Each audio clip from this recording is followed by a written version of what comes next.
This is Autoline Daily, the show dedicated to enthusiasts of the global automotive industry. A number of companies in the auto industry are investing in or developing aircraft for urban air mobility, and we can add another to the list. The supplier Denso announced it's forming a partnership with the aerospace company Honeywell to develop and manufacture electric propulsion systems for aircraft, initially focusing on air taxis and delivery vehicles. The companies plan to test the electric motors within the next year and say they're already in advanced talks with other unnamed customers to use the system. It's easy to see why there's so much activity in this field. Honeywell estimates that the urban air mobility market could be worth $120 billion by 2030. Hyundai revealed the IONIQ 5 for the North American market, and we have some details to add from our last report on the EV back in late February. And here's something that might surprise you. The IONIQ 5 has the longest wheelbase in Hyundai's lineup, even longer than the Palisade. That, along with the flat floor, gives it great interior space. The only battery that's available for the region at this point is a 77.4 kilowatt-hour pack, which is estimated to return up to 300 miles of range. Two motor setups are available, a single motor rear-wheel drive setup and a dual motor all-wheel drive setup. The single motor produces 168 kilowatts or 225 horsepower. The top-of-the-line dual motor setup produces 239 kilowatts or 320 horsepower and will do 0 to 60 in under 5 seconds. But it will also drop the estimated range to 244 miles. Another all-wheel drive setup is offered that provides an estimated 269 miles of range. But all configurations, including rear-wheel drive models, are rated to tow up to 1,500 pounds. But even if you are sucking up electrons while towing, IONIQ 5 buyers get unlimited 30-minute charging sessions at any of Electrify America's stations for the first 2 years. And that's going to come in handy for anyone that uses the EV's vehicle-to-load or V2L function. It allows you to use the IONIQ 5 as a power station, so you can charge up a phone, laptop, e-bike, or even another EV. The IONIQ 5 goes on sale this fall in the 10 ZEV states, plus Texas, Florida, Illinois, Georgia, North Carolina, Pennsylvania, and Arizona. More states will be added next year, and Hyundai says it's bringing back its subscription service for IONIQ buyers in the future.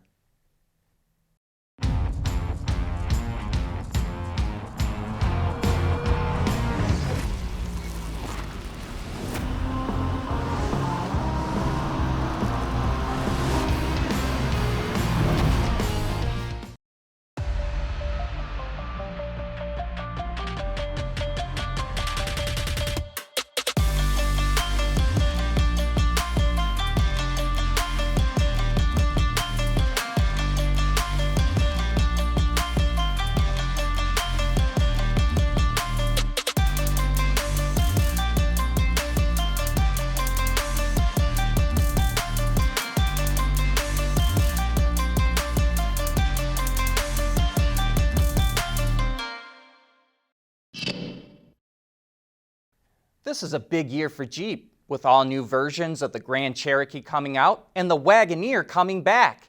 And we've got Mark Allen, the head of Jeep Design, coming on Autoline After Hours this Thursday. So join John and Gary for insights into where Jeep is going with its future designs. There's a big push in Europe to make steel and aluminum that is CO2-free. BMW is investing in clean steel. The wheels on the Audi e-tron GT are made from sustainable aluminum. Volvo Trucks will build trucks made from fossil-free steel, and now Mercedes is taking an equity stake in the Swedish startup H2 Green Steel, a company that makes fossil-free steel. Mercedes didn't disclose how much it's investing, but did say it's, quote, a single-digit million amount, so anywhere between 1 and 9 million euros. H2 Green Steel developed a new process that uses hydrogen and electricity from 100% renewable sources instead of coking coal in steel production. Mercedes will start using green steel in its vehicles in 2025 as part of its goal to become carbon neutral by 2039. The Audi AI concept is giving us a strong hint of Audi's new form language, and it could become the so-called land jet model that Audi will put into production. That same BEV architecture will be used by Porsche and Bentley as well. Auto Forecast Solutions reports that the Audi Landjet will go into production in Hanover in June of 2025. 2 months later, the Porsche K1 will roll down the same line, and 3 months after that, the Bentley Deluxe will follow. If the Audi looks this good, we can't wait to see what the other two will look like. Elon Musk has said using Lidar for self-driving cars is a fool's errand because everything on the road is set up for people that see, and a vision or camera-based system is best. But a Tesla Model Y was recently spotted in Florida with a Lidar rack on the top. While it's not the first time a Tesla vehicle like this has been seen, Bloomberg reports it's now known that Tesla has a contract with Luminar to use its Lidar sensor for testing and development. It's very likely that Tesla is using the Lidar to validate its camera-based system. To us, this goes to a point made by Mircea Gradu of Velodyne on a recent Autoline After Hours, that there's scenarios where Lidar performs better than cameras. Now, I still do think that Elon Musk is right that you first have to figure out the vision aspect of an AV system first. But I think we'll probably see camera-heavy systems that rely mostly on cameras, but also have Lidar, radar, and other sensors to back it up. We want to know what drives your testing. OTA, connected car, diagnostics, remote testing. Intrepid Control Systems is here to help you work from anywhere. Intrepid Control Systems, driven by your data. Mobility is becoming electric, connected, and autonomous, just like the manufacturing world. But will always be one thing: a reliable partner for our customers.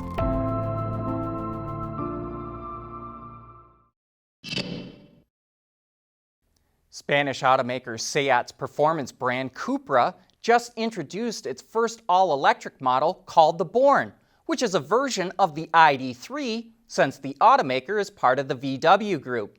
3 battery sizes are available. A 45 kilowatt-hour pack provides 340 kilometers, or about 211 miles of range based on the WLTP test cycle. A 58 kilowatt-hour pack delivers 420 kilometers, or around 260 miles of range, and a 77 kilowatt-hour pack is available that provides 540 kilometers, or 335 miles of range. The 58 kilowatt-hour battery with the optional e-Boost performance pack is the quickest of the bunch, with a 0 to 100 kilometer an hour time of 6.6 seconds. In addition to purchasing the model, it will also be available through a subscription service. The Cupra Born goes into production this September at one of VW's plants in Germany. Jaguar says it will only sell electric cars starting in 2025, but in the meantime, it needs to sell all the ICE cars that it can. And to help lure more customers into its showrooms, the F-Pace and XF get all new interiors. That includes new seats, steering wheels, and door trim. The only carryover part is the glove box door. The redo includes a 7-inch TFT instrument cluster and a bigger 11.4-inch touchscreen that runs on BlackBerry's QNX system.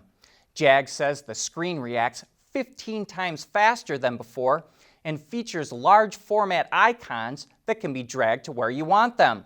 One notable part of the UX system is that it will learn your regular driving routes and then automatically make suggested alternatives if there's traffic congestion or construction along the way. To make the XF more competitive, Jaguar slashed trim lines and option packages, reducing build complexity by 70%. That allowed it to cut the base price by $7,000 to about $44,000. And that puts it below the BMW 5 Series, Mercedes E-Class, Volvo S90, and Audi A6. Jag also slashed the build complexity of the F-Pace, but it actually raised the price by about $4,000. And boy, doesn't that tell the story of where the industry is today. You have to cut the prices of a sedan to sell them, but you can raise the price with an SUV because the segment is so hot. And you know it costs about the same to develop a sedan as it does an SUV. So if you ran a car company, where would you invest $1 billion? In low-profit sedans or in SUVs that can make you 8 times more profit? You heard that right. Scott Keogh, the CEO of Volkswagen of America, says they need to sell 8 Passat sedans to make the same amount of profit as one Atlas SUV. But that's all for today's show. Thanks for watching.